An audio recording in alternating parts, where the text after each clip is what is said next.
conectando lo que estudiamos de la teología bíblica y lo que hoy estamos viendo con la teología pastoral. Entonces, vean ustedes, quisiera como ir haciendo ese contacto, esa conexión, mejor dicho.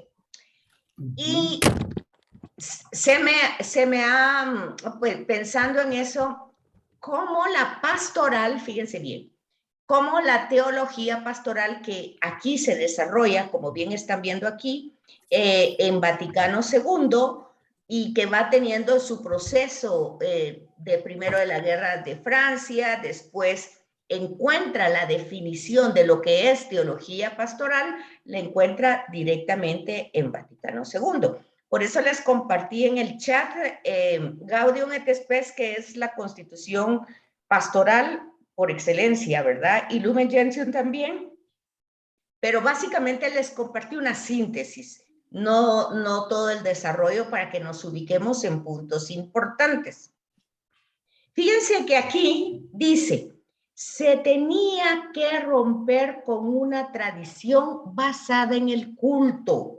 Yo quisiera que ustedes me compartieran qué entienden con eso, porque a mi parecer muchas cosas ahí no han cambiado. ¿Qué dicen ustedes? Cuando te refieres antes del Concilio Vaticano II, del culto cambiaron muchas cosas, pero intrínsecamente la misa viene siendo lo mismo. Bueno, pero básicamente, fíjate, pues, Vaticano II intenta romper con una tradición que estaba desde la época medieval, estamos diciendo, casi que llevaba 1000 años, y yo considero que a pesar que la Eucaristía, pues, está ahora en un idioma vernáculo de cada país, y de que la gente se supone que participa, hay algo ahí que no siento que logre como casar a la verdadera pastoral que intenta el Vaticano II, ¿verdad? Que es esa unidad, porque vemos que la pregunta que hace aquí en la autoevaluación dice, ¿cuál es la base de la teología pastoral y sus coordenadas? Pues la base es la Sagrada Escritura. Y sus coordenadas, pues, es cristología, eclesiología y la soteriología, o sea, la acción salvífica de Jesús. Entonces yo quería hacer una práctica con ustedes para ver si de verdad hemos hecho ese cambio, y se me ocurría hacer la práctica con relación a los 7 domingos de tiempo ordinario que tenemos, que hemos tenido hasta este domingo que viene. Y lo que tratábamos de decir en la teología bíblica, cómo encontrar ese hilo conductor, no con una gran homilía y una gran reflexión, solo el hilo conductor, la acción salvífica, teniendo como centro, pues, que Dios es amor, es la revelación máxima que da Jesús, ¿verdad? Y Jesucristo la manifestación plena de ese amor. Entonces, la primera pregunta sería, si yo les dijera así de una manera rápida, y no es que tenemos que ir a leer los textos, ni que tenemos que ir a buscar, sino que somos asiduas a una Eucaristía, imagino diaria, pues imagínense ustedes dominical. Entonces, en estos 7 domingos, ¿cómo se va desarrollando esa acción de Dios? ¿Cómo se revela Dios en esos 7 domingos? ¿Cómo se nos ha revelado? ¿Cómo la teología pastoral, cómo ese deseo de Vaticano II de poder romper con el culto y poder llevarnos directamente en las lecturas, por eso ciclo A, ciclo B, ciclo C, por eso las ferias, cómo intenta entonces que nosotros comprendamos, participemos de esa acción y vayamos conociendo ese rostro que Dios va manifestando a través de su palabra, digamos, solo en el domingo. Digamos, yo estoy casi segura que no, pues que sí nos acordamos de las lecturas, pero tal vez no tan así concretamente. Yo les voy a dar como el itinerario Primer domingo, el bautismo de Jesús. Segundo domingo, las bodas de Caná. Tercer domingo, la importancia de la palabra. Cuarto domingo, Jeremías, cuando Jesús dice que Elías y Eliseo pues fueron mandados a otro lugar y no hicieron ninguna obra ahí, ¿verdad? Quinto domingo, la pesca milagrosa. El sexto domingo, hace 8 días, las bienaventuranzas. Y mañana pues el perdón, ¿verdad? El perdón. Entonces, eso es así como rapidito. Entonces, la pregunta sería esta, digamos una pregunta de tesis, una pregunta para ver si logramos enganchar teología bíblica con teología pastoral. La teología positiva que vimos en teología bíblica decía, tenemos que ver qué nos dice la escritura. Así nos decía, ¿verdad? Y la especulativa era preguntarnos, bueno, ¿qué es lo que nos está enseñando? Entonces digamos que 7 domingos, ¿qué nos dijo? ¿Qué nos dijo la escritura? A ver, pueden no necesariamente que digan los 7, aunque vayan brincando así de uno a otro, pero que aporten alguna ideita, si me ayudan, porfa. Yo pensaría que desde el inicio, que es el bautismo de Jesús, empezamos a descubrir un Dios cercano, con un poder impresionante, ¿sí? Y que está siempre con nosotros. Ahí tenemos las bodas de Canaán, y luego la palabra que me viene siendo la base de toda teología. Si no hay palabra, pues no hay sagrada escritura. No sé si a eso te refieres. Bueno, sí, ahí vamos, pero digamos un poquito más el rostro que Dios manifiesta. Si dices tú en el bautismo, Dios cercano, pero va más específico, digamos. ¿A alguien se le ocurre algo más específico en el bautismo? La presencia de la Trinidad. Bueno, sí, la revelación de la Trinidad, pero algo más específico, o sea que está bien, Dios se manifiesta como trino, como comunidad, está bien. Algo más personal. Jesús como hombre. Y entonces yo pienso que nos va presentando a toda la vida de Jesús, Jesús como hombre en la tierra, entonces como la humanidad. Vas bastante bien ahí, Gildita, pero no es toda la vida. Es la identidad y la misión de Jesús. Fíjate, hay que concretar. Toda la vida es demasiado general. Sí, es específico. Sí, pero se va como desarrollando poco a poco. Por eso cada domingo nos presenta un cuadro diferente. Ese es el cuadro que yo quiero que me vayan diciendo de estos 7 domingos. Entonces, digamos que en el bautismo, el cuadro que presenta es que Dios le da la identidad a Jesús. Tú eres mi hijo. Es la identidad. Acuérdense ustedes, el problema de Babel era que querían hacerse su propia identidad, su propio nombre, y quedaron confundidos. Vean el hilo conductor. Pero aquí es Dios quien da la identidad. De hecho, siempre. Igual a Abraham, igual a Moisés, igual al pueblo. Él es el que da la identidad. Y Él es el que da la visión también. ¿Están conmigo o no? Sí, ahí vamos. Sí, vamos. Okay. Vamos. Las 4 lecturas tienen que ver con eso. Las 4. Si ustedes se toman la molestia de ir a verlas, se van a fijar que las 4 lecturas tienen que ver. Dios, creador del universo, da la identidad. No solo a Jesús, a todos. A todos, ¿verdad? Y todos los personajes que se aparecen en la escritura, justamente es Dios quien les llama, les da la identidad. Ok. Luego, en las bodas, ¿cuál sería ahí? Pensando en Dios. Lo asume, asume su papel de hijo. Bodas. ¿El poder que le viene de Dios? ¿Qué nos da en las bodas? ¿Qué nos da en las bodas Dios? ¿Qué nos da? ¿Qué nos dice? Son 4 cosas para mí muy importantes. La manera en que su madre alcanza un milagro de él, la presencia de sus apóstoles, que la iglesia viene siendo la parte fundamental.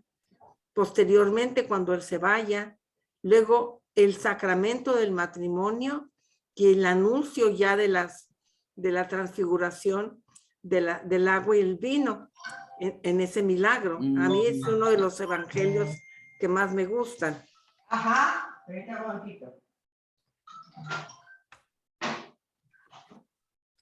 Pero no es la transfiguración, sino la transubstanciación. ¿Dije transfiguración? Ok, pero vean un problema que no sé si ustedes lo ven como problema o cómo. Estamos enfocándonos en la revelación de Dios y de alguna manera se fueron a la doctrina. Vean, la pastoral, el pastor es Dios, luego es Jesucristo. Entonces, ¿cómo Dios va pastoreando, perdón? Primero vemos, da la identidad y da la misión. En el bautismo. Claro, ahí está toda la doctrina del espíritu, de la Trinidad, ahí está también la doctrina, de ahí pueden salir muchas teologías, pero nos estamos centrando en la acción de Dios, porque es que Dios es el que se da a conocer. Eso es teología bíblica. Dios se da a conocer al pueblo. ¿Cómo se da a conocer al pueblo? Con su acción salvífica.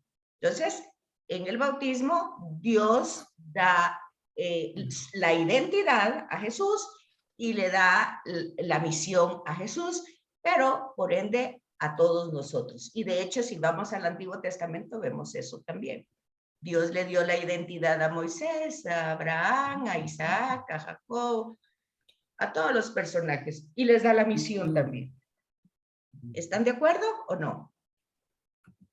Sí. Ok, fijémonos en eso, centrémonos en la revelación de Dios, no tanto en la doctrina. O sea, acuérdense que cuando estudiamos teología bíblica dijimos que de la Sagrada Escritura salen las otras teologías. Claro que sí. Sale la mariología, sale la cristología, sale la teología pastoral, pero ahorita estamos con dos teologías, la pastoral y la teología bíblica que estudiamos el año pasado. Entonces yo quiero hacer esa conexión para que vean ustedes cómo Vaticano II intenta llevar ese pastoreo no solo los domingos, cuando vamos a misa diaria con la lectura continua, pero digamos que no todo el mundo va a misa diaria, sino solo los domingos. Entonces veamos ese pastoreo, esa teología pastoral que intenta hacer Vaticano II, centrándonos en qué es lo que Dios revela de él cada domingo. Tal vez esa sería la pregunta más exacta. ¿Qué revela él en su palabra de él mismo cada domingo? Entonces diríamos que en el bautismo revela de él mismo muy bien, que es trino, perfectamente comunidad, pero básicamente las palabras dicen, tú eres mi hijo amado, en quien tengo la confianza, y entonces ahí hay una misión, algo que él tiene que confía, que da, que entrega, ¿verdad? Escúchenlo. Ahí no es una propuesta, ¿verdad? No es una sugerencia. Ahí hay un mandato. Entonces ahí hay una identidad, una misión y hay un mandato. Hay que escucharlo con atención. Ok. Veamos entonces en las bodas. ¿Qué revela Dios en las bodas? ¿Qué revela Él? ¿Cómo se revela Él en las bodas? Pues se revela como relación, como intimidad. Él es el esposo, Él es el que se entrega, Él es el que incondicionalmente se da.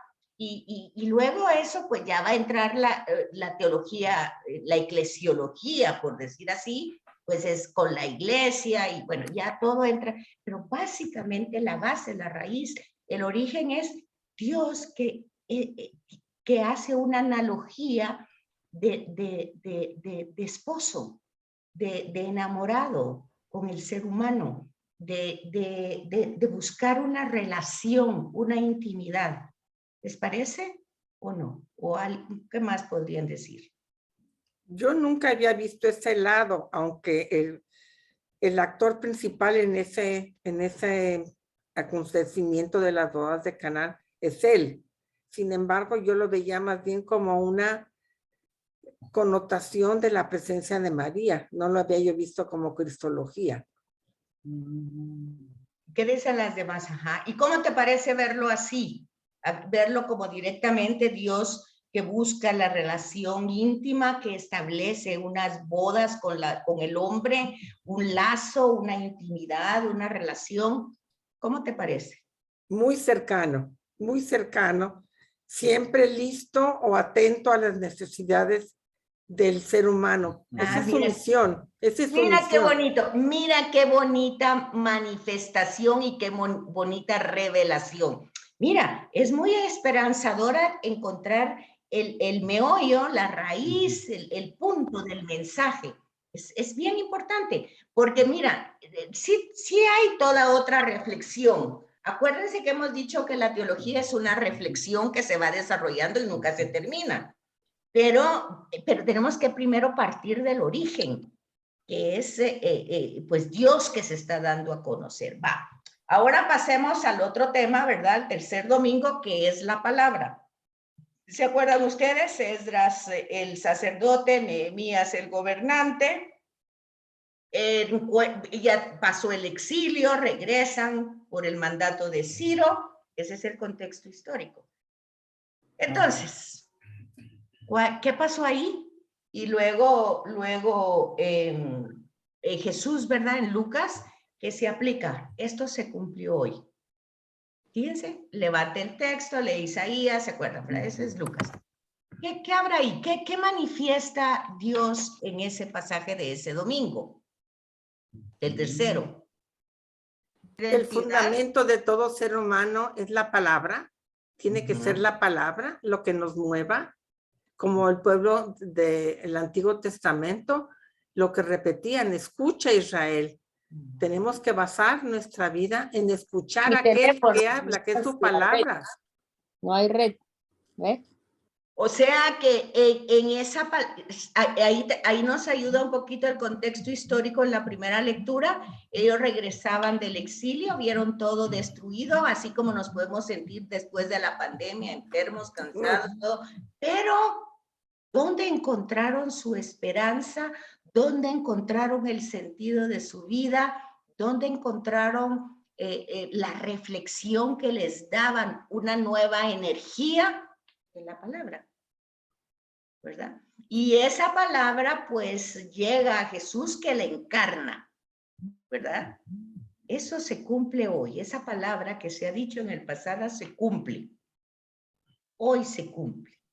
Entonces vemos ese hilo de la palabra. Dios se manifiesta como una palabra donde se le puede encontrar, donde se le puede conocer, donde se le puede acercar. Está cerca, Él está en nuestras manos, está. Entonces, y luego Jesús más cerca todavía, porque encarnado, esa palabra encarnada, más cerca. Vean el desarrollo. Un Dios que inicia, que se da a conocer, que da identidad, que quiere establecer relaciones filiales, íntimas con la humanidad, con cada uno de nosotros, que nos da una palabra, primero oral, después escrita y luego encarnada. Y vean entonces el cuarto domingo, que se envía a Jeremías a anunciar, ¿verdad? Te nombro profeta de las naciones, no de Israel, de las naciones.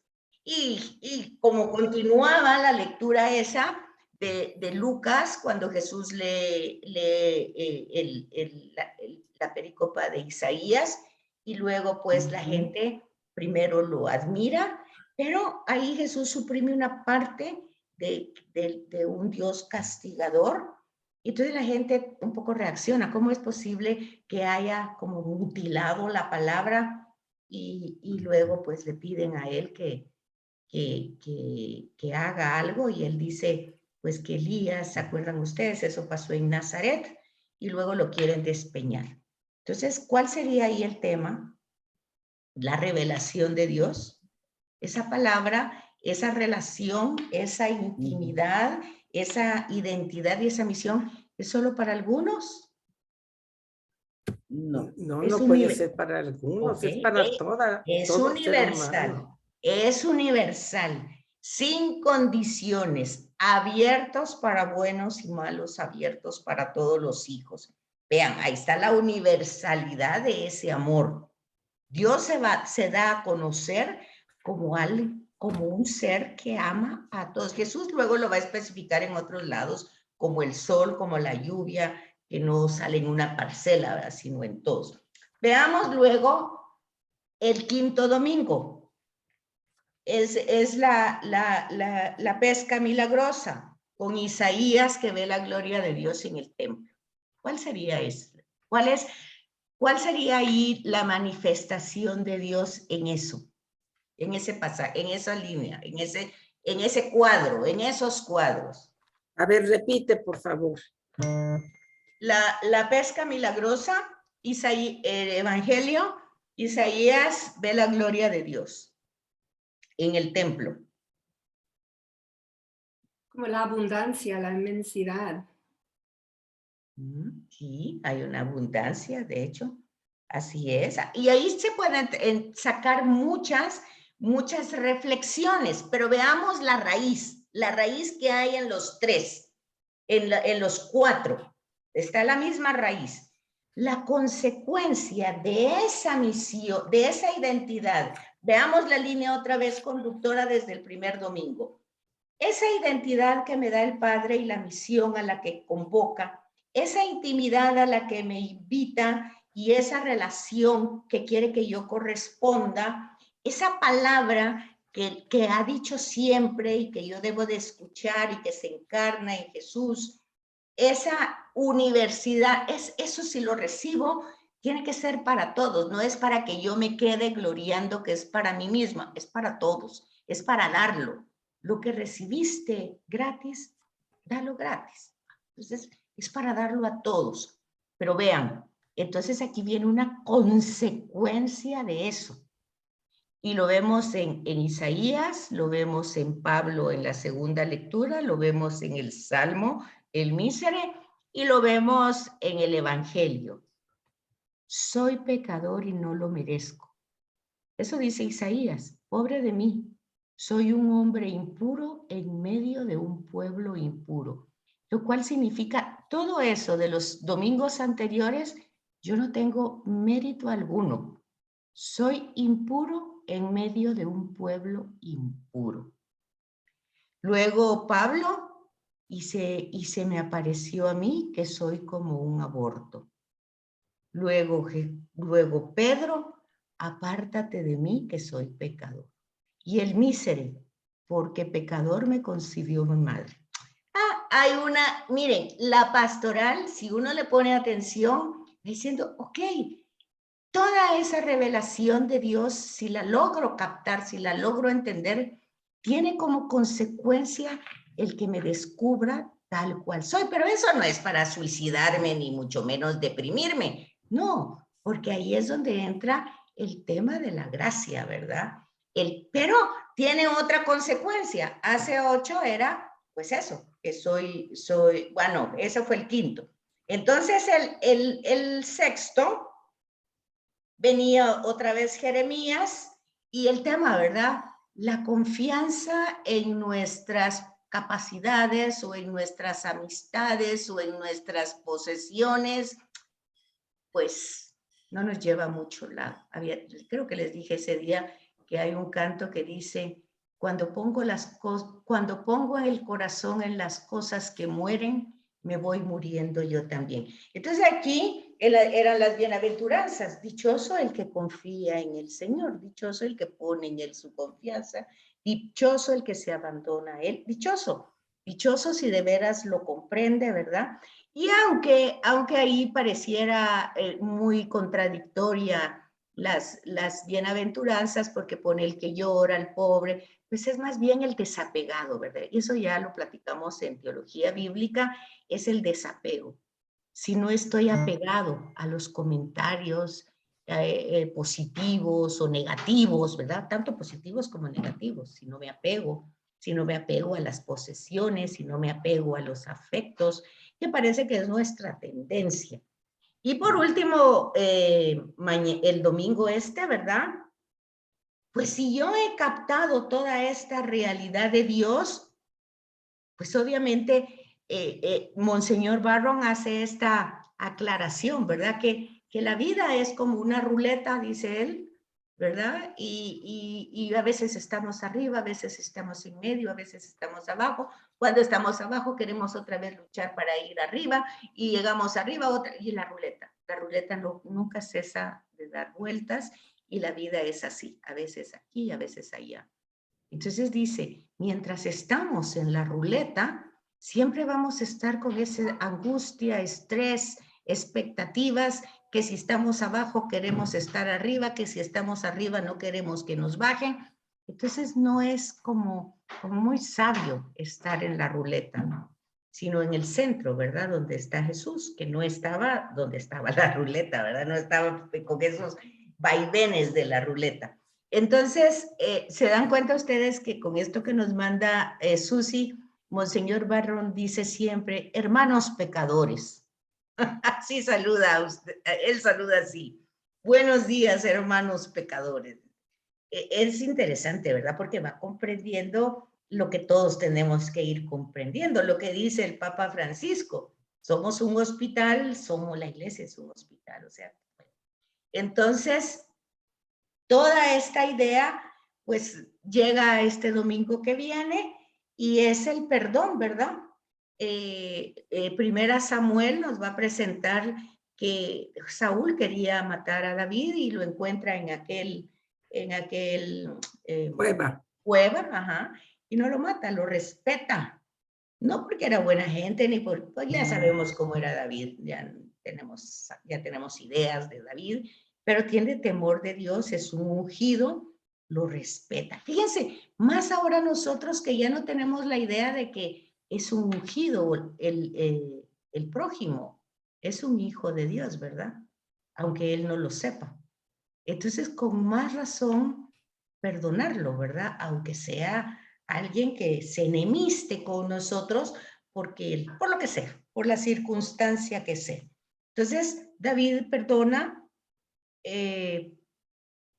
porque era un ungido, pero nosotros que hemos avanzado en la historia, perdonamos no solo porque los otros también son ungidos o no, sino porque son hijos, ¿verdad? Que a veces no saben lo que hacen. Entonces, ahí tenemos la carta a los Corintios también.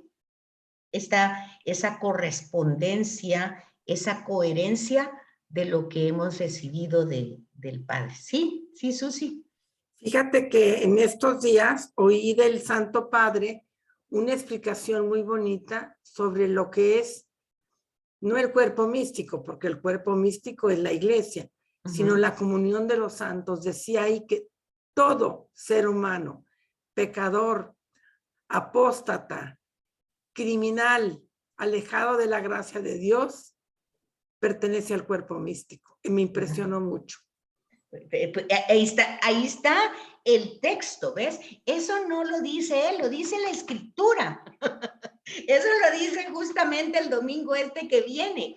Y de la Escritura, bien entendido, el punto, la raíz, el meollo, que es Dios que está dando a conocer. Pero oigan, no se está dando a conocer en el vacío, se está dando a conocer al ser humano. Entonces aquí tienen en el domingo sexto y séptimo, o no, desde el quinto, la primera reacción. No merezco nada de esto. La segunda, necesito confiarme, abandonarme, entregarme a ese amor incondicional. Y el séptimo, otro domingo, pero tengo que empezar por perdonarme a mí muchas veces y perdonar todas las heridas a lo largo de la historia que he tenido, ¿verdad? Un poco un tema de sanación. Bueno, pues esa era la práctica que quería hacer, no sé qué les pareció, pero era una especie de ver que sí hay ese hilo conductor, sí la pastoral de Vaticano intenta eso, presentar verdaderamente, no a un Dios que dijera yo, como demasiado abstracto y una palabra que nadie entiende y que luego pues cumplimos con ir a misa, pero no vamos viendo ese rostro, no vamos teniendo ese encuentro de cada domingo o de cada día, ¿verdad? No lo vamos teniendo porque algo queda ahí donde nos perdemos. Entonces, no sé qué les pareció, fue un paréntesis, pero no sé qué. Mira, tú empezaste diciendo que de alguna manera, perdona y se me va la voz otra vez, que teníamos que entender a través de la teología pastoral qué es lo que Dios busca en nosotros, por qué se revela, cuál es su misión y cuál es nuestra correspondencia. Y muchas veces en la constitución pastoral de la iglesia oímos y no escuchamos, o al revés, escuchamos y no oímos.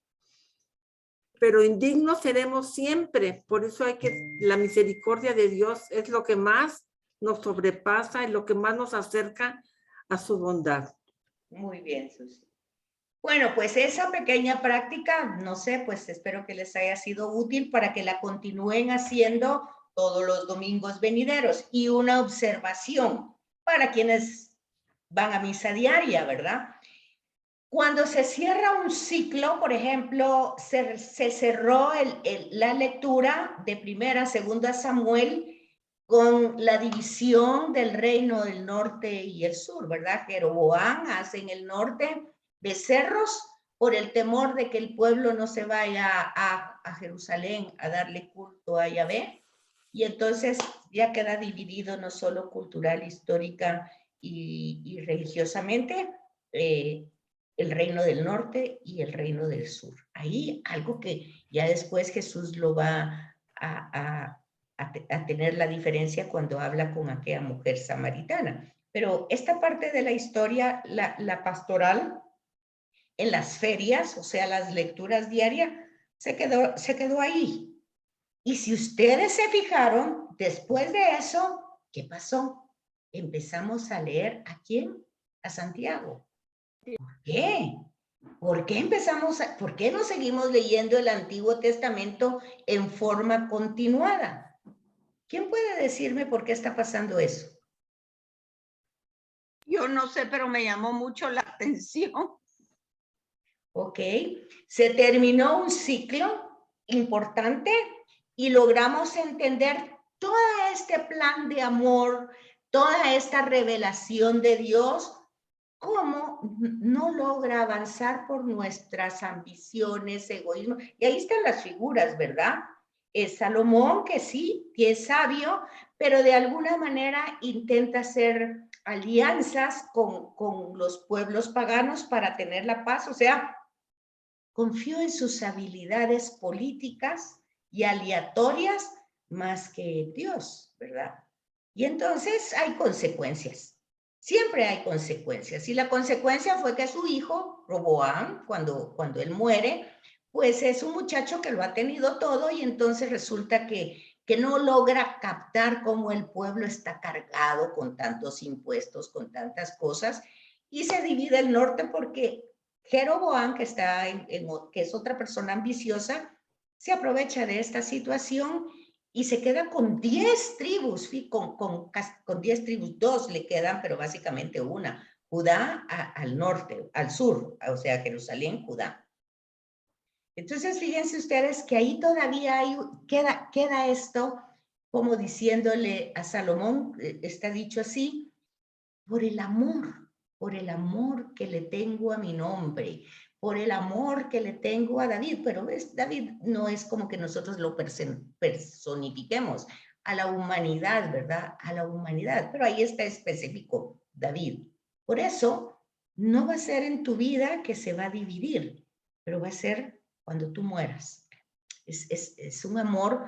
Ahí pareciera que nosotros nos quedáramos, ay, bueno, Dios siempre va a castigar, va a poner, pero no, es una manera de decir las consecuencias que van a pasar.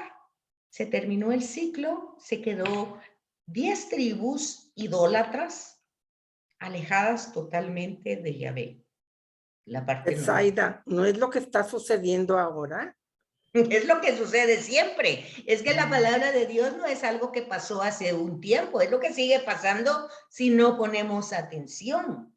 Pero Es que específicamente ahora con lo que está sucediendo, abriendo nuevas iglesias, las iglesias se están vaciando, el ataque a los sacerdotes y la división con Alemania, que yo no lo veo como un gran cisma, sino como un gran sacrilegio, todo lo que quieren hacer. Entonces vengo a ver que lo que ocasionó Salomón al tener tantas mujeres y tantos cultos, no se está sucediendo ahora. Y es lo que pasa cuando tú te salís de realmente el centro del mensaje, que es Dios con su amor, que se está dando a conocer. Entonces luego utiliza esas palabras, por amor a mi nombre, por amor a David, bueno, mantengo mi presencia. Y se queda ahí, ¿verdad? Pero entonces, ojo con esto, que estamos a poquito de este miércoles en 8, es miércoles de ceniza, ¿verdad? Y entonces viene ya una preparación, digamos un preámbulo con Santiago, oigan ustedes, porque luego en la Cuaresma vamos a entrar pues con el ayuno, la limosna y, bueno, pues cosas que la gente toma de rutina, pero ya Santiago nos va presentando el itinerario. Claro que sí hay muchas cosas de que ayunar y el Papa lo actualiza.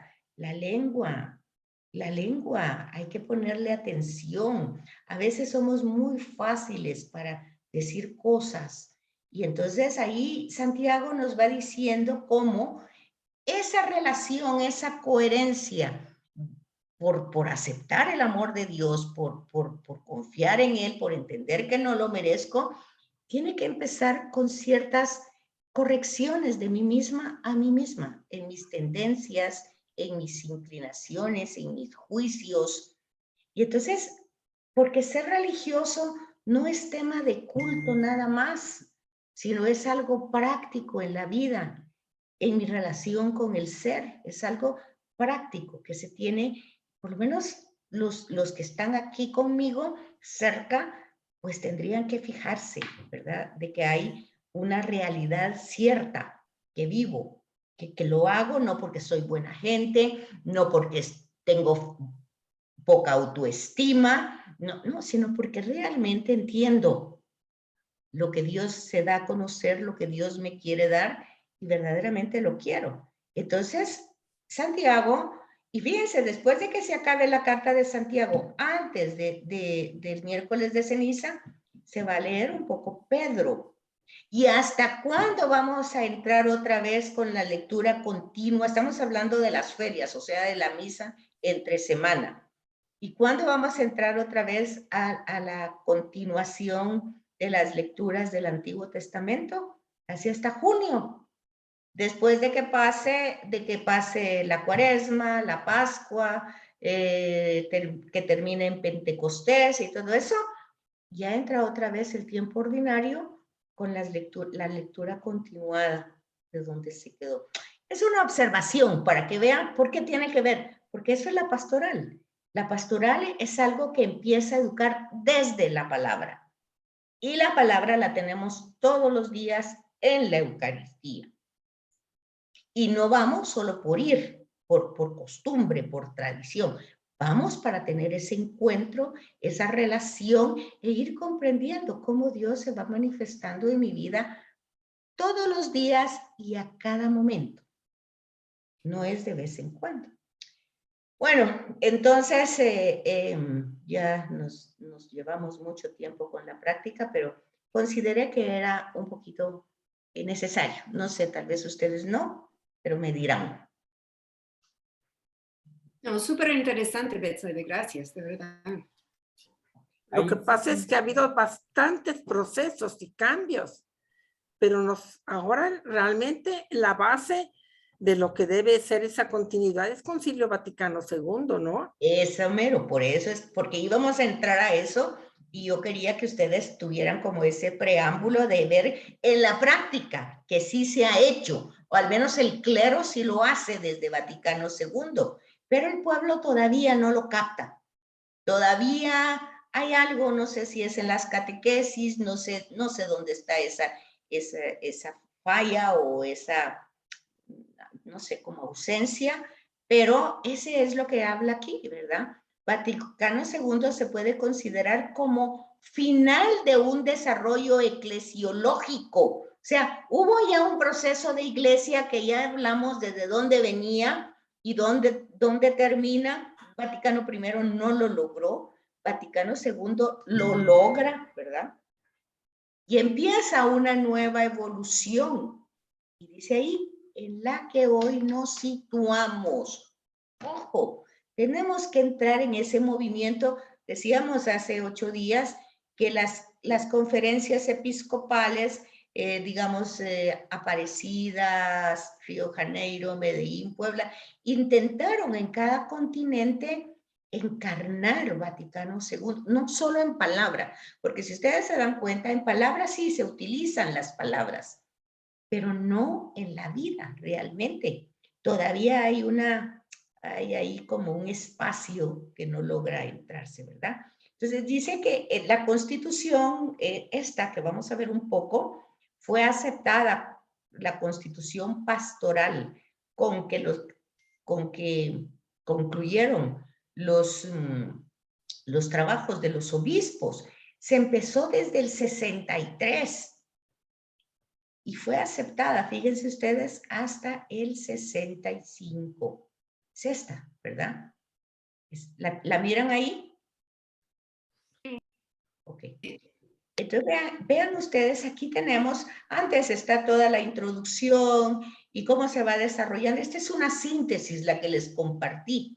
Entonces, esto, lo que nos dice la revelación, vean, dice, nos permite dar respuesta a la verdadera situación del hombre. Fíjense ustedes qué ambiciosa, ¿verdad? La revelación, ¿o qué es? La palabra de Dios nos da respuesta. Nos da la respuesta y las explicaciones a sus enfermedades y conocer la dignidad de su vocación. Vean qué importante, según Gaudium et Spes, lo que es el hombre, pero el hombre que realmente se interesa y profundiza, porque teología es eso, ir profundizando en esa palabra, no quedarme simplemente en la superficie, sino ir ahondando. Y entonces esta escritura, la Biblia, ¿qué es lo que nos dice? Bueno, lo que estamos diciendo desde hace rato ya, creados a imagen y semejanza. Puede que perdamos la semejanza, pero la imagen nunca, porque es un insuflo. Por nuestras tendencias, inclinaciones, perdemos la semejanza. La imagen jamás. Entonces, vean hoy a Santiago que dice, por ejemplo, ten cuidado, dice, porque si al templo llega una persona muy valiosa por sus poseeres, por sus bienes, y tú un poco te confundes y a esta persona pues les das el honor por lo que tiene y ves que llega otra que no lo tiene, aquí se nos olvidó. Imagen de quién somos y después de Jesús, pues ya no somos, pues ya no los llamo amigos, ¿verdad? Son hijos, ¿verdad? Esos temas no son para que se nos olvide y hoy Santiago nos hace un poco esa reflexión y nos lo ha ido diciendo anteriormente, o sea, esa relación, ese estar ligado, ese querer comprender quién es Dios y querer corresponder a su amor por la gracia, claramente, pero eso tiene que verse en las cosas cotidianas. No es solamente piedad religiosa, ¿verdad? Entonces, dice también que... Yo te quiero hacer una pregunta. Dime. ¿Cuál es la diferencia entre imagen y semejanza? Bueno, pues fíjate que, por ejemplo, cuando se narra en la segunda narración de los orígenes, la narración yavista, que es la que da más descripción, resulta que el cuerpo de barro que se hizo con el barro no tiene vida. No. Hasta que tiene un insuflo. Ese insuflo es la imagen. Ese insuflo es parte de Dios mismo. Es algo ¿Es el de Dios ruaj? que es el ruaj, claro. Es el ruaj. Entonces, eso es lo que da la vida realmente. Ahora la semejanza, pues es ese modelo que viene Jesús a darnos, ¿verdad? Y a veces una de nuestras, tal vez no fallas, tal vez nuestras fallas, que, ay, es que como Él era Dios. Aquí tenemos que recuperar nuevamente el tema de la encarnación, ¿verdad? Entonces, esta realidad, esta imagen, nos da una capacidad natural de conocer a Dios y de amarlo como creador, ¿verdad? De conocerlo por sus obras, por su belleza, por su magnanimidad, por todo lo que es y lo que hace, ¿verdad? Y descubrir que es Señor de todo, que no se le escapa los acontecimientos, no es que se le escape. Fíjense que comprendiendo esto, nosotros tendríamos que cambiar mucho nuestra manera de hablar en relación a Dios y a nuestra relación con Él, la manera también incluso de hacer a veces algún comentario, porque Él es Señor de todo. Y yo, pues ya vimos en el quinto domingo que descubrirlo como Señor es descubrir, pues, mi limitación, mi contingencia, ¿verdad? O sea, que hoy soy, ¿qué es el hombre para que tú te acuerdes de él? ¿Verdad? Entonces, ¿qué es la semejanza? La semejanza es parecernos. Obviamente no nos parecemos a él en su amor, en su bondad, en su generosidad. Por eso este domingo nos dice, bueno, pues por lo menos si entiendes de que Dios te ha perdonado mucho, por lo menos por eso, perdona las ofensas, ¿verdad? Porque A ver si este domingo vuelve a templar para que la gente doble las rodillas y se convierta. Ay, no, Dios mediante, no, no. No, es que la gente no quiere Causa cambiar. daños. No, pero causa daños, no, a gente que no. sí, No, no. sí. Nuestros Generalmente pobrecitos. la gente, sí, es la gente que más sufre, porque las paredes que se caen son las de adobe, ¿verdad? Y la gente que está ahí adentro es gente sencilla que pues todavía tiene esas construcciones.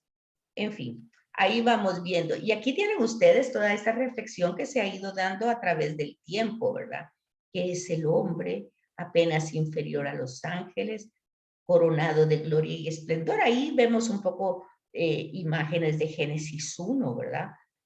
Todo puesto a su servicio, todo por el Creador, pero entra el tema, y eso lo vimos en teología bíblica, el tema del pecado, ¿verdad? Que es al final, pues esa tendencia, esa inclinación, pero no es que seamos una mala obra, no es que seamos, porque ya está dicho que Dios nos hizo a su imagen y semejanza y vio que era muy buena esa obra. Pero ya Como dice el padre Nelson, Dios no hace basura. Y pero luego ya el yavista se encarga de decirnos, sí, ¿verdad? Tenemos todo eso maravilloso, pero también tenemos esta otra parte humana, ¿verdad? Esta materia que parece que tiene fuerza. Acuérdense que Jesús lo dice, el espíritu está pronto, pero la carne es débil. Ahí ven ese hilo conductor precioso, ¿verdad? Y uno comprende exactamente lo que está diciendo Jesús. Y no lo comprende porque sea, ¿qué? Porque uno lo vive, pues por eso lo entiende. Claro que la carne es débil, en todo sentido, ¿verdad? En todo sentido. Veamos una cosa tan sencilla, así, mira, no comas ese pastel porque te hace, ay, no importa, yo tengo ganas de comérmelo y me lo como, ¿verdad? Bueno, pareciera que no es nada malo, ¿verdad? Soy yo, luego voy a pasar con dolor de estómago, a ver qué me va a pasar, pero hago uso de mi libertad, ¿verdad? Y entonces, pues tendrá las consecuencias, a veces es conmigo solita, a veces si hay personas ahí cerca, pues será que me enfermo y no pueden dormir, cosas así, en fin, hay consecuencias en un acto tan sencillo y chiquito, ¿verdad? Por no saber respetar límites de nuestra humanidad. Entonces dice aquí, Gaudium et Spes, así la vida humana, tanto individual como colectiva, se presenta como una lucha, a veces dramática, entre el bien y el mal, pero no es que son dos principios, uno bueno y uno malo. La Biblia no presenta esos dos principios, presenta una realidad integrada, porque ya Jesús también lo explica, es el corazón del hombre donde sale. No es que viene de afuera, ¿verdad? Sino que hay una atracción, hay una tendencia, hay una inclinación, y entonces echo a andar todos mis sentimientos, mis emociones, ¿verdad? Y entonces, pues obviamente llega a verse el pecado donde se impide la plenitud, pues claro, porque mientras estamos viviendo las consecuencias, arreglando las situaciones, pues ya ven ustedes el hijo pródigo, ¿verdad? Pródigo porque es muy amado, ¿verdad? Muy amado por el Padre. Es pródigo, todos nosotros somos pródigos, pero también somos pródigos en el sentido que desperdiciamos, que despilfarramos todo eso que recibimos. Entonces, pródigos somos todos, pero tenemos el chance de retornar, de volver, que también es un motivo de agradecer a Dios, ¿verdad? Entonces, fíjense ustedes que ahí va la síntesis. Por un lado, esa grandeza del hombre, imagen de Dios, y por otro, esa miseria profunda. ¿Cómo se reconoce eso? Solo en la cercanía, según lo que vimos en el domingo quinto, ¿verdad? Solo ante la presencia de la magnanimidad de la obra del ser, yo puedo decir, de veras, no lo merezco. No puedo. Soy pecador. Y entonces se descubre una realidad ontológica, se dice, porque está muy en nuestra humanidad, ¿verdad?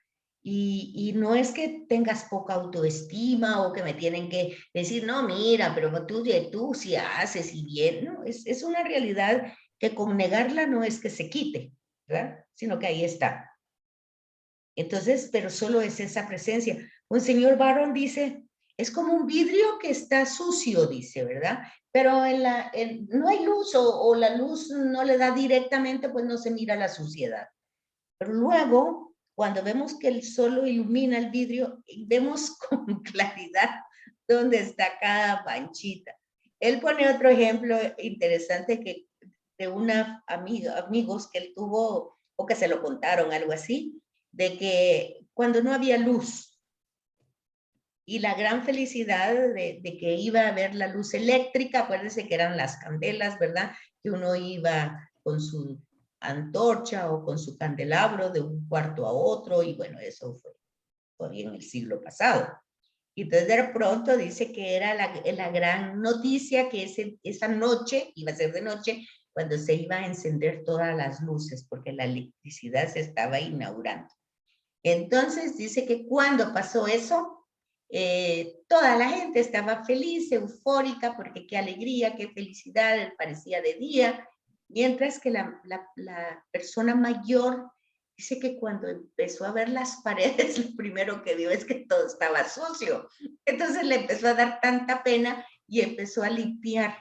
Él pone esas analogías como lo que pasa cuando se está muy cerca de Dios, y dice Monseñor Barro, sin ninguna exclusión, desde la Escritura hasta todos los santos, dice que van pasando a través de las historias, mientras más cerca de Dios está, más pecador se saben, no se sienten, se saben. Por supuesto. ¿Verdad? Bueno, entonces vean toda aquí está esa dignidad de la conciencia moral, dice, se la tiene escrita por Dios en su corazón. Es esa ley natural, ¿verdad? Que le advierte por las dos herramientas que dice Santo Tomás que Dios nos da. El intelecto que busca el bien y el bien supremo es Dios. No, perdón, el intelecto busca la verdad y la verdad suprema es Dios. Y la voluntad que busca el bien y el bien supremo es Dios. Entonces, obedecer a esa ley natural constituye la dignidad humana. Miren qué bonito lo que dice Gaudium et Spes, ¿verdad? Por eso dice que la conciencia es algo, es como el centro. Habla cuando dice una confesión o una acción, ¿cómo sé si una acción es buena o no? Dice, si lo haces con recta intención y una clara o formada conciencia, ¿verdad? Porque tienen que estar estos dos ingredientes. Una recta intención, ¿qué es lo que quiero hacer? Y luego una clara y limpia conciencia, o sea, tengo claro qué es lo que hay que hacer.